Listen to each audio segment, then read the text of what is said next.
Last class में हम लोगों ने 57 क्वेश्चन तक कर लिया था, 58 आज हम लोग करेंगे। और सीआरई 1 का ये क्वेश्चन पेपर है, उसके साथ हम लोग और कुछ डिस्कस करेंगे। देखिए, क्वेश्चन में 58 जो था, एक ही वस्तु को जिसका उत्पादन एक ही उत्पादक द्वारा किया जाता है, भिन्न भिन्न क्रेताओं के साथ विभिन्न कीमतों पर बेचने की क्रिया को कीमत विभेद कहते हैं। ठीक है, बिल्कुल सही है, ये कीमत विभेद होता है। आगे लिखा हुआ है, यह परिभाषा किसने दिया हुआ है? तो मार्शल का बिल्कुल नहीं है, रॉबिन्स का नहीं है। रॉबिन्स का मैंने बताया था कि रॉबिन्स जो है वो दुर्लभता संबंधी परिभाषा देते हैं। वेलफेयर जो है आपका मार्शल का हो जाएगा। और श्रीमती जॉन रॉबिन्सन इसका करेक्ट आंसर है। श्रीमती जॉन रॉबिन्सन है the the theory of imperfect competition, जो उनकी बुक है, इम्परफेक्ट कॉम्पिटिशन की बुक है उनकी, श्रीमती जॉन रॉबिन्सन, जिसमें उन्होंने मोनोपोली और मोनोपोलिस्टिक के बारे में डिफाइन किया है इम्परफेक्ट कॉम्पिटिशन में। ठीक है, तो इनका करेक्ट आंसर जो हो जाएगा वो सी हो जाएगा। रॉबिन्स के जान रहे हैं आप, दुर्लभता संबंधी डेफिनेशन है स्कैरसिटी। मार्शल तीव्र कल्याणकारी अर्थशास्त्री है। चलिए आगे बढ़ते हैं। नेक्स्ट है, सीमांत हासमान प्रतिफल नियम लागू होता है। Law of diminishing return is found कहाँ लागू होगा? उद्योग में, कृषि में, या एक सीमा के बाद प्रत्येक आर्थिक क्रिया पर, या उपयुक्त में से एक अधिक, या उनमें से कोई नहीं? बताइए इसका आंसर, कमेंट कीजिए आप लोग, इसका आंसर कमेंट कीजिए, क्या होगा इसका आंसर? सीमांत उपयोगिता हासमान नियम, जैसे आप जान रहे हैं कि एक सीमांत उपयोगिता हासमान नियम में क्या होता है, सॉरी हासमान प्रतिफल का नियम क्या होता है, जिसमें आपका एमपी जो है, एमपी कम होने लगता है और टीपी बढ़ता है, लेकिन किस रेट से? डिक्रीजिंग रेट से। तो आपको पता होगा सीमांत उपयोगिता हासमान नियम ये है। दूसरा होता है प्रतिफल, बढ़ते प्रतिफल, जिसमें क्या होता है, एमपी आपका बढ़ता है और टीपी आपका क्या होता है, बढ़ता है। किस रेट से? इंक्रीजिंग रेट से बढ़ता है। ठीक है, तो दो चीजें हैं, यानी एमपी घटेगा और टीपी बढ़ेगा डिक्रीजिंग रेट से। दूसरा है एमपी बढ़ेगा, यानी बढ़ते प्रतिफल में क्या होगा, एमपी बढ़ेगा और टीपी बढ़ती दर से बढ़ता है। इसका करेक्ट आंसर बताइए क्या होगा? इसका करेक्ट आंसर बताइए क्या होगा? इसका करेक्ट आंसर बताइए क्या होगा? ठीक है ना। हाई 59 का आंसर बताइए।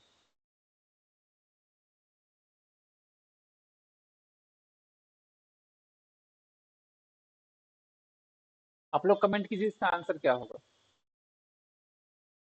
इसका आंसर क्या सी होगा। देखिए, एक सीमा के बाद प्रत्येक आर्थिक क्रिया पर होता है। सीमांत उपयोगिता हासमान नियम जो है ना, हर जगह लागू होता है। ठीक है ना, हर जगह लागू होता है। तो केवल उद्योग, केवल कृषि नहीं, एक सीमा के बाद प्रत्येक आर्थिक क्रिया पर लागू होगा। ये हमारा क्या हो जाएगा? 59 का सी करेक्ट आंसर होगा। धनंजय आर्यन जी है सर, एक बार मेरा मैसेज भी रीड कर लीजिए। मोनिका करिए, इन macro economics does not study about the consumer equilibrium, factor price, general price. Sir इसका आंसर क्या होगा? in microeconomics does not study consumer equilibrium, factor price, general price। General price study नहीं करता। ठीक है, नेक्स्ट अलग से पूछ लीजिएगा मोनिका आप। नेक्स्ट देखिए, एकाधिकारात्मक प्रतियोगिता। एकाधिकारात्मक प्रतियोगिता की बात कर रहे हैं under monopolistic competition. Firm do not depends on the industry, price determined by the industry is given to all the firms, firm industry are different more than one। देखिए, एकाधिकारात्मक प्रतियोगिता, एक फर्म फर्म उद्योग पर निर्भर नहीं करती है।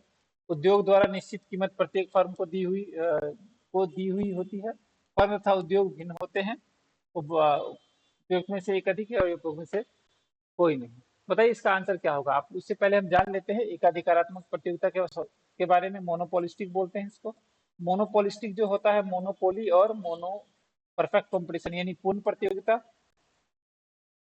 प्रतियोगिता और एकाधिकारात्मक का मिश्रण होता है, आपको पता होना चाहिए।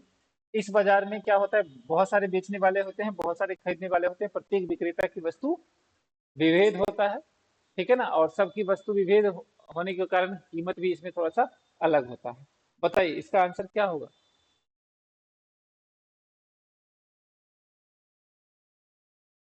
इसका करेक्ट आंसर क्या होगा बताइए?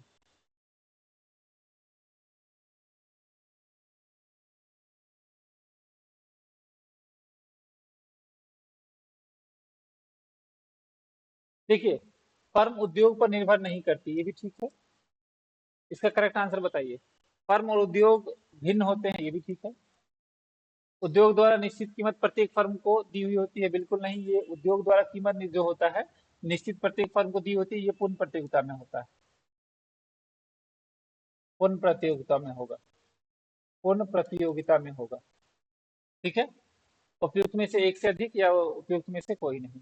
इसका करेक्ट आंसर क्या होगा? इसका करेक्ट आंसर जो होगा वो डी होगा। इसका करेक्ट आंसर जो होगा वो डी होगा। ठीक है ना। फर्म उद्योग पर निर्भर बिल्कुल नहीं करती है, क्योंकि फर्म अपना अपना सबका अलग अलग प्रोडक्ट होता है, और फर्म और उद्योग क्या होते हैं? भिन्न होते हैं। इसका करेक्ट आंसर क्या हो जाएगा? डी हो जाएगा। ठीक है, आगे बढ़ते हैं। नेक्स्ट है, पूर्ण प्रतियोगिता उस दशा में पाई जाएगी, पूर्ण प्रतियोगिता उस दशा में पाई जाती है जबकि प्रत्येक उत्पादक की उपज मांग, ध्यान दीजिएगा, पूर्ण प्रतियोगिता उस दशा में पाई जाती है जबकि प्रत्येक उत्पादक उत्पादन उपज की मांग क्या होगी? अत्यधिक लोजदार होगी, पूर्णतः बेरोजगार होगी, पूर्णतः बेरोजगार होगी, पूर्णतः लोजदार होगी, उपयुक्त में से एक से अधिक, या इनमें से कोई नहीं। कहता है perfect competition prevails when the demand of output is produced. Highly elastic, perfectly elastic, more than one, none of these. Correct answer बताइएगा फटाफट। इससे आप लोग कमेंट करेंगे, आप लोग फटाफट इसका कमेंट करेंगे कि इसका आंसर क्या होगा। इसका आंसर क्या होगा?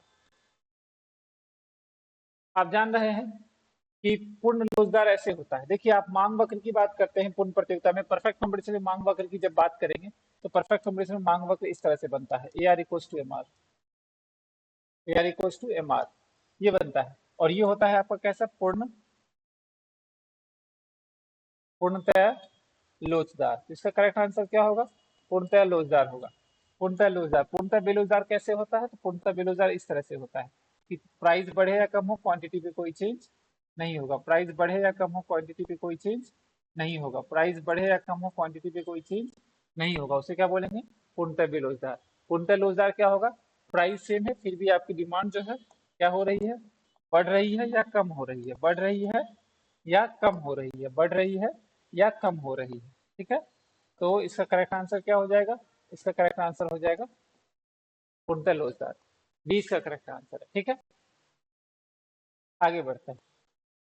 नेक्स्ट, क्योंकि यूट्यूब पे जब मैं क्लास लूंगा तो आप लोगों को फटाफट मैं क्वेश्चन करवा दूंगा, और ऑनलाइन में थोड़ा सा टाइम लगेगा, इसलिए आप लोग लाइव क्लास आज से बंद हो जाएगी, और आप लोग यूट्यूब पे ही देखेंगे। जो भी वीडियोज आएंगी 10 वीडियोज में एमसीक्यू की डालूंगा। जो भी TRE 1 और TRE 2 का पेपर है उसको अच्छी तरह से डिस्कस कर लेंगे, जितने भी उसके अलग पार्ट से क्वेश्चन बनेंगे वो हम लोग करेंगे। ठीक है,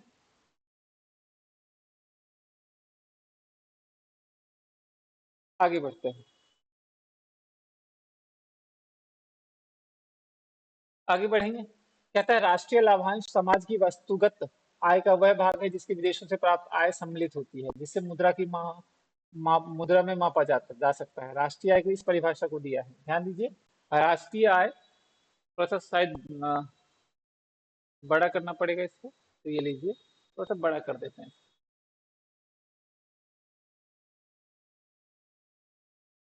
हाँ, अब आ रहा हो, दिख रहा होगा आपको प्रॉपर। ठीक है,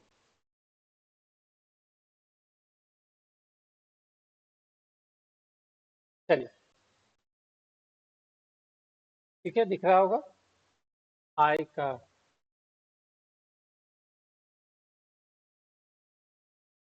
आइए, अब दिख रहा होगा। तो क्वेश्चन ये है कि राष्ट्रीय आय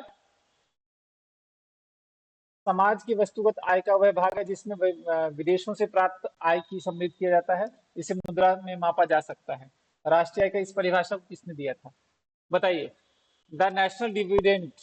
जब भी नेशनल डिविडेंड की बात करेंगे, राष्ट्रीय लाभांश की बात करेंगे, तो कौन से आएंगे? हमारे भाई साहब आएंगे, पीगू। राष्ट्रीय लाभांश। टाइमिंग, टाइमिंग कोई टाइमिंग नहीं है धनंजय जी, यूट्यूब का वो यूट्यूब पे आ जाएगा, शाम को ही वीडियो डाल दिया करूंगा मैं इसी टाइम। वीडियो कभी भी आ जाएगा यूट्यूब पे, तो वो कभी भी देख सकते हैं। पीगू आएगा। मार्शल की बात करते हैं तो मार्शल हमारे वेलफेयर अर्थशास्त्री हैं, कल्याणकारी अर्थशास्त्री। वेलफेयर डेफिनेशन दिया हुआ है इन्होंने, वेलफेयर डेफिनेशन दिया हुआ है। और फिशर जो है आपके, फिशर जो है वो क्या है? वो मनी इल्यूजन का डेफिनेशन दिया हुआ है, मुद्रा भ्रमण, मनी इल्यूजन का। ठीक है, और पीगू जो है नेशनल डिविडेंड की बात करता है, नेशनल डिविडेंड की बात करते हैं, डिविडेंड। ठीक है ना, नेशनल डिविडेंड की बात करते हैं। तो ये हमारा आ जाएगा। ठीक है ना, तो 62 का करेक्ट आंसर क्या होगा? पीगो आ जाएगा। 62 का करेक्ट आंसर क्या होगा? पीगो आ जाएगा। नेक्स्ट, आगे बढ़ते हैं। ठीक है, अच्छा, यूट्यूब पे लाइव क्लास ले ले, है ना। ठीक है, मैं जब भी लाइव लूंगा, मोस्टली मैं मॉर्निंग में लाइव लूंगा, तो मैं आप लोगों को जोड़ दूंगा। ठीक है, यूट्यूब पे लाइव ही ले लेंगे। आगे बढ़ते हैं। राष्ट्रीय आय का प्रतिनिधित्व कौन सा सूत्र नहीं करता है? राष्ट्रीय आय का प्रतिनिधित्व कौन सा सूत्र करता है, सॉरी करता है? National income represent, national income represent. बताइए क्या होगा इसका करेक्ट आंसर?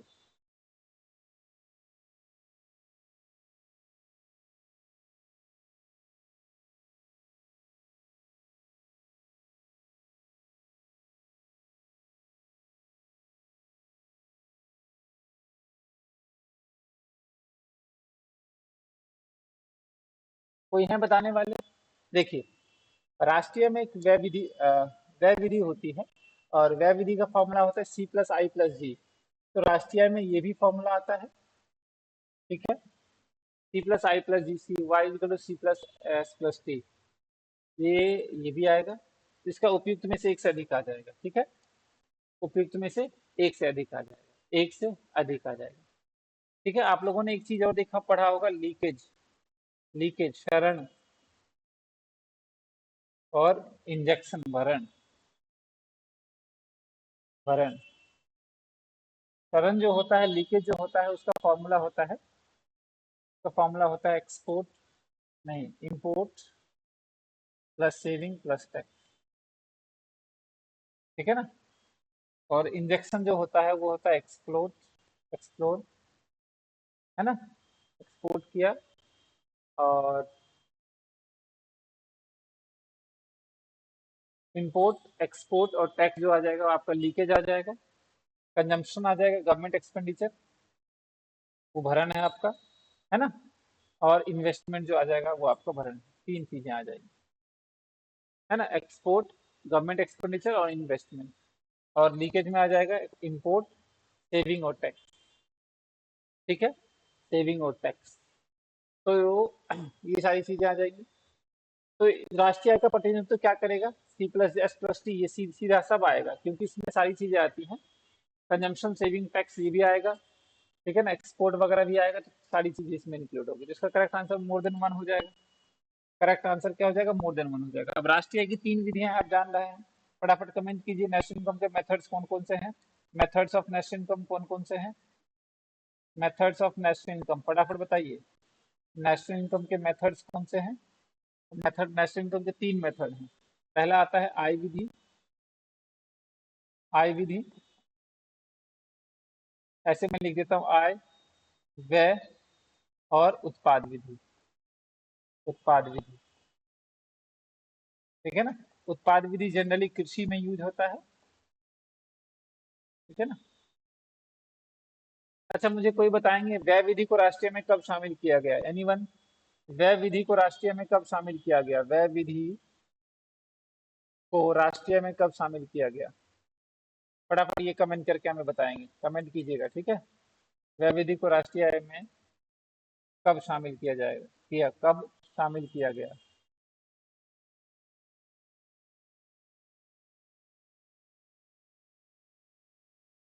व्यय विधि में राष्ट्रीय में कब, व्यय विधि को राष्ट्रीय में कब शामिल किया गया बताइएगा, ठीक है। ये आप कमेंट कर दीजिएगा, ठीक है। तो इसका आंसर क्या आएगा? मोर देन वन आ जाएगा। कोई है जो बताएगा? कोई है जो व्यय विधि राष्ट्रीय में कब शामिल किया गया बताएंगे तो एक बार करे तो।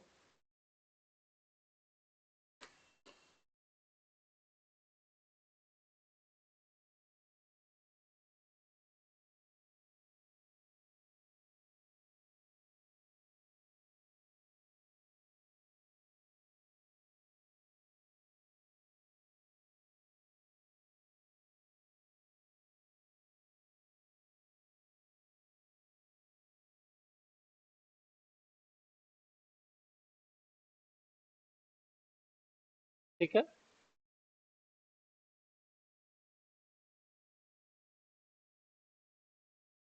आगे बढ़ते हैं। Next,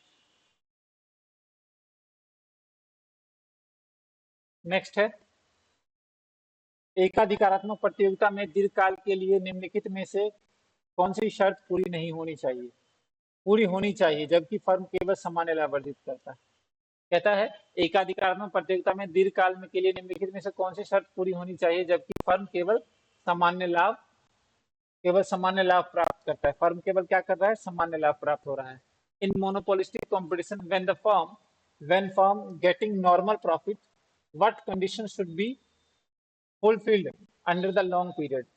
P equals to ATC, MC equals to AC, P equals to MC. देखिए, सामान्य लाभ की कंडीशन होती है कि आपको पता है कि साम्य की कंडीशन तो आप जान ही रहे हैं, साम्य संतुलन को बोलते हैं, और संतुलन की कंडीशन किसी भी प्रोड्यूसर के लिए एमआर इक्वल्स टू एमसी होता है, ठीक है ना, और एमसी एमआर को नीचे से काटे।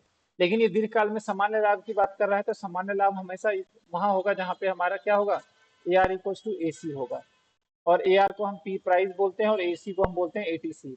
इसका करेक्ट आंसर क्या होगा, ए होगा। पी इक्वल्स टू एटीसी होगा, प्राइस इक्वल्स टू क्या होगा, एटीसी होगा, प्राइस इक्वल्स टू एसी इसका करेक्ट आंसर है, तो ये ए इसका करेक्ट आंसर हो जाएगा। ठीक है, आगे बढ़ते हैं। एसी इक्वल्स टू एमसी बिल्कुल नहीं, प्राइस इक्वल्स टू एमसी बिल्कुल नहीं, तो ए इसका करेक्ट आंसर होगा। ठीक है, यहाँ तक किसी कोई दिक्कत?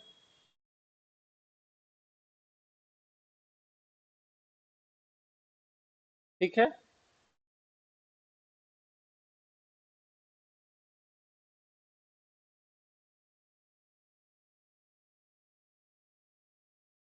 आगे बढ़ते हैं।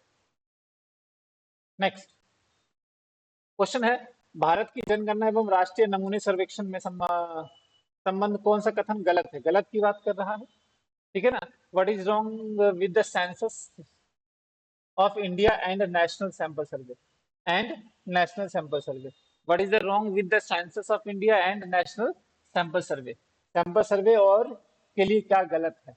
कहता है दोनों राष्ट्रीय एजेंसी है, एनएसएसओ जनगणना और एनएसओ की बात कर रहा है, दोनों डेटा को एकत्रित एवं संशोधित करते हैं, दोनों राष्ट्रीय एजेंसी है, ठीक है, दोनों डेटा को एकत्रित संशोधित करते हैं, दोनों सामाजिक एवं आर्थिक मुद्दों के लिए फंडिंग एजेंसी है, बिल्कुल नहीं, ये गलत है, ठीक है ना।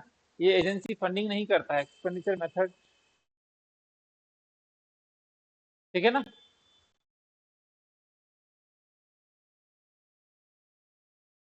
नेशनल इनकम 1970 के राउंड जो है एक्सपेंडिचर मेथड को 70 के राउंड इंक्लूड किया गया, ठीक है ना। ये क्वेश्चन आपसे नहीं पूछेगा, आप टेंशन मत लीजिए। दोनों सामाजिक एवं आर्थिक मुद्दों के लिए फंडिंग एजेंसी नहीं है, ये गलत है इसका, ठीक है। तो इसका करेक्ट आंसर क्या होगा, इसका बी करेक्ट आंसर हो जाएगा। आगे बढ़ते हैं, सॉरी, सी करेक्ट आंसर हो जाएगा। आगे बढ़ते हैं, नेक्स्ट। यदि क्रेता और विक्रेताओं की संख्या अधिक नहीं है तो वस्तु समरूप नहीं है।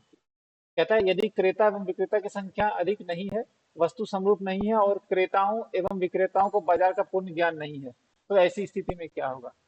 यानी if the seller and buyers number is not large, goods are not homogeneous and there is no complete knowledge about the product। देखिए, अगर आपके पास नॉलेज के प्रोडक्ट के बारे में पूर्ण ज्ञान नहीं है, तो पूर्ण ज्ञान नहीं है की बात कर रहा है, तो पूर्ण ज्ञान किस में नहीं होगा? पूर्ण प्रतियोगिता तो होगा नहीं, पहला पूर्ण प्रतियोगिता तो होगा नहीं, पूर्ण प्रतियोगिता तो होगा नहीं, ये चीज दिमाग में सेट कर लेना है, ठीक है ना। पूर्ण प्रतियोगिता होगा नहीं, ये होगा नहीं, ठीक है ना। अपूर्ण ज्ञान नहीं है तो विवेदात्मक में एकाधिकार भी नहीं होगा, क्योंकि इसमें कह रहा है कि वस्तु समरूप नहीं है, तो वस्तु समरूप नहीं है तो इसमें वस्तु समरूप नहीं होता है, इसमें तो एक ही वस्तु होते हैं, तो ये भी नहीं होगा। और क्रेता और विक्रेता को बाजार का पूर्ण ज्ञान नहीं है, क्रेता और विक्रेताओं की संख्या अधिक नहीं है, अधिक नहीं है कोई दिक्कत नहीं है, लेकिन एक तो नहीं है, ये भी नहीं होगा। तो आंसर क्या होगा? एकाधिकारात्मक प्रतियोगिता। एकाधिकारात्मक प्रतियोगिता क्या होगा इसका? करेक्ट आंसर होगा इसका। एकाधिकात्मक प्रतियोगिता क्या होगा? करेक्ट आंसर, सी इसका करेक्ट आंसर है। आगे बढ़ते हैं, ठीक है। डेटा, हाँ, एक जैसे ये क्वेश्चन दे दिया, इसमें ध्यान रखिएगा, विभेदात्मक एकाधिकार एकाधिकार होगा, और एकाधिकार में कीमत विभेद पाया जाता है। कीमत विभेद आप जान रहे हैं, इसमें असंख्य क्रेता विक्रेता नहीं होते हैं, एक ही होते हैं, ठीक है। पूर्ण प्रतियोगिता के बारे में अच्छी तरह जानते हैं, ऐसी ऐसी ऐसा बाजार जहाँ पे प्रत्येक विक्रेता क्या होते हैं, प्रत्येक विक्रेता की वस्तु समान होती है, असंख्य विक्रेता होते हैं, और कीमत जो का निर्धारण जो उद्योग द्वारा किया जाता है। इस बाजार में मांग की लोच पूर्णतः बेरोजगार पूर्णतः लोचदार होती है। आगे बढ़ते हैं, डेटा अधिग्रहण में त्रुटियां उत्पन्न हो सकती है, जिन्हें कहा जाता है, यानी error can be arise in the data acquisition is known as. देखिए, जब एरर एक्विजिशन में हो रहा है, जब एरर आपका जो है किस में हो रहा है? एक्विजिशन में हो रहा है, ठीक है ना। जब आप एरर को कहाँ कर रहे हैं? एक्विजिशन में कर रहे हैं। एक्विजिशन मतलब जब आप डेटा को कलेक्ट करते हैं, ठीक है ना। तो ये कब, जब डाटा कलेक्ट कर रहे हैं तो उसी टाइम होगा, इसका मतलब ये डाटा संग्रहण के टाइम होगा। ठीक है ना, डेटा संग्रहण में होगा। नमूना त्रुटि और गैर नमूना त्रुटि दो अलग होते हैं, ये सैंपलिंग होता है, ये दोनों सैंपलिंग में है। नमूना त्रुटि ये सैंपलिंग एरर है, ये सैंपलिंग एरर है, सैंपलिंग एरर, एरर, ये दोनों सैंपलिंग एरर के पार्ट है। सैंपलिंग एरर, अब सैंपलिंग न्यायदर समझ ही रहे हैं। नमूना त्रुटि का न्यायदर से नमूना त्रुटि बोल, नमूना का मतलब होता है कि आपने एक सैंपल लिया, उसके बेसिस पे पूरा डेटा निकाल रहे हैं। ठीक है ना, सैंपलिंग बोलते हैं उसको, न्यायदर्श। तो जब हम डेटा अधिग्रहण की त्रुटियां उत्पन्न होती है, तो वो जब डेटा संग्रह करेंगे उसी टाइम त्रुटियां होंगी। ठीक है ना, जब डेटा हम लोग संग्रह करेंगे तो त्रुटियां उसी टाइम होगी। ठीक है, आगे बढ़ते हैं next.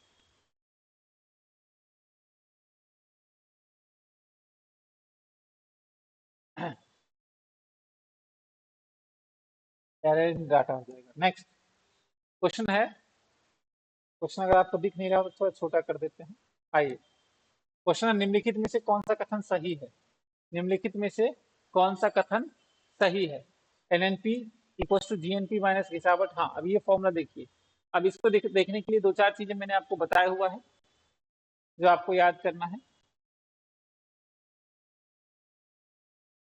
Factor cost equal to MP minus NIT, एक फॉर्मूला ये याद रखना है। और N equal to G minus depreciation, एक फॉर्मूला ये याद रखना है। और N equal to D plus NFI, एक फॉर्मूला ये याद रखना है। ठीक है ना, एनएफआई का फॉर्मूला होता है factor income from abroad minus factor income to abroad, ये निकालना है। ठीक है, और एनआईटी का फॉर्मूला होता है indirect tax minus subsidy, indirect tax minus subsidy. अब देखिए क्वेश्चन कैसे हैं। NNP equal to GNP minus घिसावट। अब फॉर्मूला देखते हैं, N equal to G minus depreciation, बिल्कुल ठीक है। N equal to G plus depreciation गलत है, क्योंकि N equal to G minus depreciation होना चाहिए, तो ये सही है। G equal to N, G equal to N इधर आ जाएगा, प्लस होना चाहिए, ये भी गलत है। उपयुक्त में से तो ये करेक्ट आंसर है, तो ए इसका क्या आ जाएगा, करेक्ट आंसर है। धनंजय जी सी बोल रहा है, इसका ए करेक्ट क्या क्या होगा, ए करेक्ट आंसर है। ए इसका करेक्ट आंसर है 68 का। कितने हैं जो 68 को,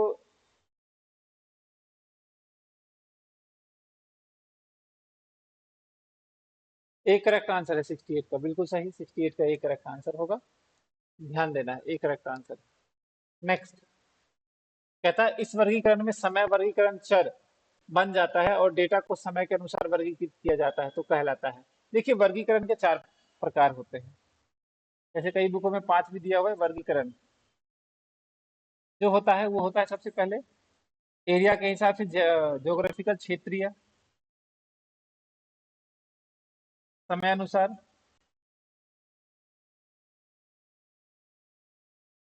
ठीक है ना, क्षेत्र को स्थानिक भी बोलते हैं। नहीं सॉरी, और एक होता है आपका समय अनुसार हो गया गुणात्मक, नंबर के हिसाब से। एक होता है मात्रात्मक, यानी आप किसी आंकड़े को हम इस चार तरह से वर्गीकृत कर सकते हैं, एरिया के हिसाब से, समय के हिसाब से, गुण के हिसाब से और मात्रा के हिसाब से। एरिया के हिसाब से, समय के हिसाब से, गुण के हिसाब से और मात्रा के हिसाब से। ठीक है, आपको इसका आंसर बताना है। In this classification time becomes classifying variable and data is categorise according to the time. Time के हिसाब से जो चेंज होता रहता है तो वो आ जाएगा टेम्पोरल, अस्थायी वर्गीकरण। वो क्या होगा, अस्थायी वर्गीकरण होगा, अस्थायी। हाँ, स्पाशियल स्थानिक तो होगा नहीं, गुणात्मक होगा नहीं, क्योंकि क्या करें, समय के हिसाब से वो वर्गीकृत किया जाता है, तो इसका आंसर क्या होगा, ए करेक्ट आंसर होगा। स्थानिक को क्या होगा, ये इसका आंसर अस्थायी वर्गीकरण हो जाएगा, अस्थायी वर्गीकरण। आगे बढ़ते हैं, नेक्स्ट है हमारा निवेदात्मक एकाधिकार के अंतर्गत, एकाधिकार उस बाजार में अपनी वस्तु की कीमत कम रखेगा जहां उस वस्तु की मांग की लोच। ठीक है ना, ये सीधा उल्टा समझ लीजिए, जब इस तरह से क्वेश्चन पूछे ना तो उल्टा समझ लीजिए। जब मांग की लोच, मांग की लोच अधिक है, मान लीजिए अधिक है, तो कीमत कम होगा। मांग की लोच अधिक है तो कीमत क्या होगा, मांग की लोच, लोच जो है, मांग की लोच जो है, यानी लोच जब अधिक होगी, लोच जब अधिक होगी तो कीमत क्या होगा, कीमत कम होगा। या ऐसा मान लीजिए ये कम है तो ये ज्यादा होगा। अब उल्टा समझिए। अब देखिए क्या होगा इसका करेक्ट आंसर, आप बताइए। कह रहा है कीमत लोच कम है, कीमत कम रखेगा। कीमत कब कम रखेगा? जब मांग की लोच अधिक होगी। तो इसका करेक्ट आंसर क्या होगा? ए करेक्ट आंसर होगा। ए इसका क्या होगा? करेक्ट आंसर होगा। ठीक है, ए इसका क्या होगा? करेक्ट आंसर होगा। चलिए आगे बढ़ते हैं। कहता है कीमत विभेद संभव है। अच्छी बात है। कीमत विभेद कब संभव होता है? एकाधिकार में संभव होता है, आप जान रहे हैं। अब एकाधिकार वस्तु के स्वभाव के कारण, विशिष्ट उपभोक्ता के कारण, कानूनी स्वीकृति के कारण। तो एकाधिक जो कीमत विभेद कब कर सकता है कोई उत्पादक? बताइए, कीमत विभेद कब करेगा? वस्तु के स्वभाव के कारण, विशिष्ट उपभोक्ता के कारण, कानूनी स्वीकृति के कारण, उपयुक्त में से एक से अधिक या उपयुक्त में से कोई नहीं। Price discrimination is possible due to the nature of the goods, due to the specific consumer, due to the legal acceptance, more than one of the above और none of the above। बताइए इसका answer क्या होगा?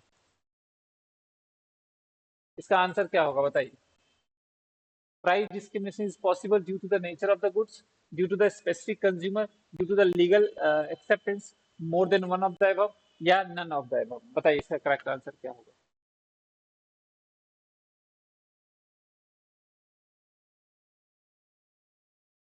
बताइए क्या answer होगा इसका correct answer?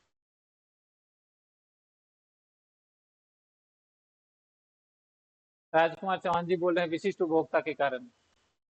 वस्तु के स्वभाव के कारण नहीं होगा क्या? विशिष्ट उपभोक्ता के कारण होगा, कानूनी स्वीकृति के कारण होगा। ये क्या होगा इसका करेक्ट आंसर? फटाफट आंसर दीजिए आप लोग। आंसर दीजिए फटाफट। एक मिनट में पानी पी लेता हूँ, आप आंसर दीजिए फटाफट। डी आंसर दीजिए।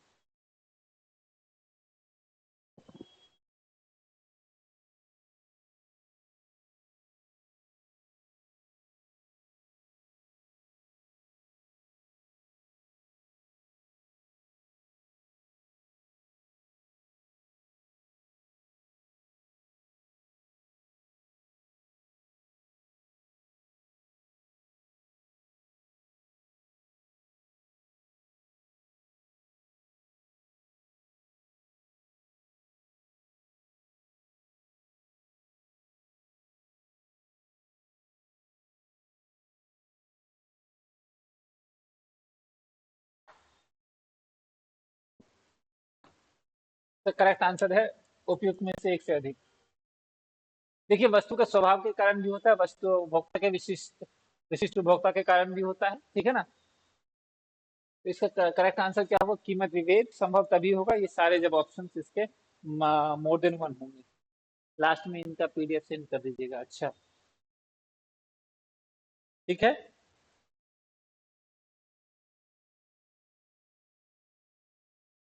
नेक्स्ट क्वेश्चन देखिए।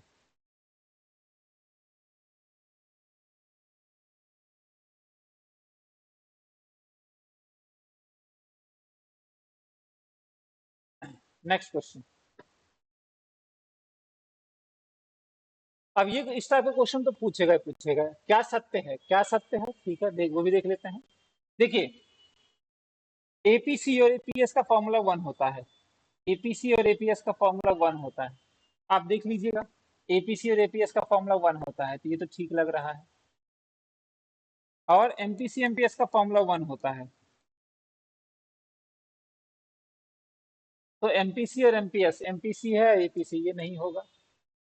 एपीसी और एमपीसी ये भी नहीं होगा, क्योंकि एमपीसी एमपीएस और एपीसी एपीएस का फॉर्मूला होता है। और एक चीज और ध्यान रखना है आपको कि एमपीसी जो होता है वो उपभोग का ढाल होता है। भोग का ढाल, स्लोप ऑफ कंजम्पशन। और एमपीएस जो होगा वो आपका बचत का ढाल होगा। वो क्या होगा आपका? बचत का ढाल होगा। वो आपका क्या होगा? बचत का ढाल होगा। ठीक है। तो आपका इसका करेक्ट आंसर क्या आ जाएगा? सी आ जाएगा। What is the value, what is the true? True क्या है? तो एपीसी ये आ जाएगा। सी इसका करेक्ट आंसर है। ये नहीं होगा, ये कभी नहीं होता। एमपीसी के साथ एमपीएस होगा, एमपीसी ये भी नहीं होगा। ठीक है, चलिए आगे बढ़ते हैं। नेक्स्ट, ये देखिए डेटा आ गया है। ये डेटा आप लोगों को जब याद रहेगा तो अच्छी बात है, नहीं तो फिर वही है 1 2 3 4 5। वित्तीय वर्ष 2023 में शुद्ध विदेशी एफडीआई निवेश का अंतर प्रवाह घटकर डैश मिलियन हो गया था, जो वित्तीय वर्ष इतना में इतना मिलियन था। घटकर कितना हो गया था, ये 28 मिलियन हो गया था और पहले कितना था 38.6। इसका सी करेक्ट आंसर है। ठीक है ना। आप इसको क्या कीजिएगा, 2024 में कितना था और 2023 में कितना, सॉरी, हाँ, 2024 में शुद्ध विदेशी में घटकर 2024 और 2023 का डेटा देख लीजिएगा आप लोग। ठीक है, तो ये 2023 क्वेश्चन का 2023-24 का डेटा देख लीजिएगा, तो इसका करेक्ट आंसर जो होगा वो सी होगा, क्योंकि रटा हुआ है, कोई कंसेप्चुअल नहीं है। नेक्स्ट देखिए, डेटा एक और आ गया। 1950 से 51 में विद्युत उत्पादन क्षमता कितनी होगी, कितनी थी, विद्युत उत्पादन क्षमता कितनी थी। अब ये डेटा जो है, कोई अगर कंसेप्ट को लेके आया है कि सर हम इसका आंसर ये बता रहे हैं, तो कंसेप्ट नहीं है, ये डेटा है। तो डेटा आप देख लीजिए, डेटा क्या होगा इसका आंसर,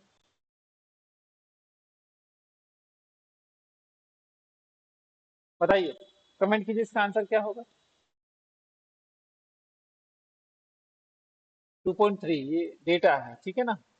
तो कोई आंसर बता रहे हैं तो ये फिर ये डेटा है, उसमें कोई कंसेप्ट क्लैरिटी की जरूरत नहीं होती है, इसमें डेटा है, आपको याद करना पड़ेगा। चलिए, और गलत होगा तो सबका गलत होगा, इतना डेटा कौन याद करेगा। निम्नलिखित कथनों में से कौन सा कथन सही है, ध्यान दीजिएगा, निम्नलिखित कथनों में से कौन सा कथन सही है। सही की बात कर रहा है, स्तंभ का 10 बराबर भागों में विभाजन दशांश कहलाता है, ठीक है। स्तंभ का 10 बराबर भागों में विभाजन करने वाला चतुर्थांक कहलाता है, बिल्कुल नहीं।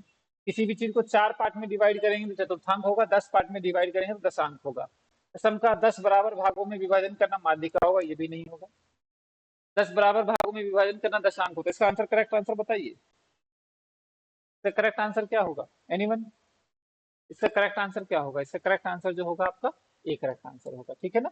Which of the following statement is correct, the column division into the 10 equal parts is known as decile, very good. The column divided into the 10 equal parts is known as quartile, no. The column division into the 10 quarter equal parts is known as the median, no. One of zero होगा नहीं, ठीक है ना। तो इतना कर लीजिएगा आज, ठीक है। जो और चैनल पे पहली बार आए हैं, चैनल को जरूर सब्सक्राइब करते रहे, शेयर करते रहे, कमेंट करते रहे, ठीक है। 11th-12th का बैच मैं कल या परसों से स्टार्ट कर दूंगा मॉर्निंग में, ठीक है, 6 बजे। और जो लाइव क्लास आपकी होगी वो मैं टेलीग्राम ग्रुप में डाल दूंगा, super 50 commerce classes, sorry economics classes जो है उसके टेलीग्राम में ग्रुप में डाल दूंगा। और जब मैं 11, आई होप 11 बजे के आसपास होगी क्लास, ठीक है ना, और लूंगा तो मैं मैसेज उसमें डाल दूंगा। Thank you.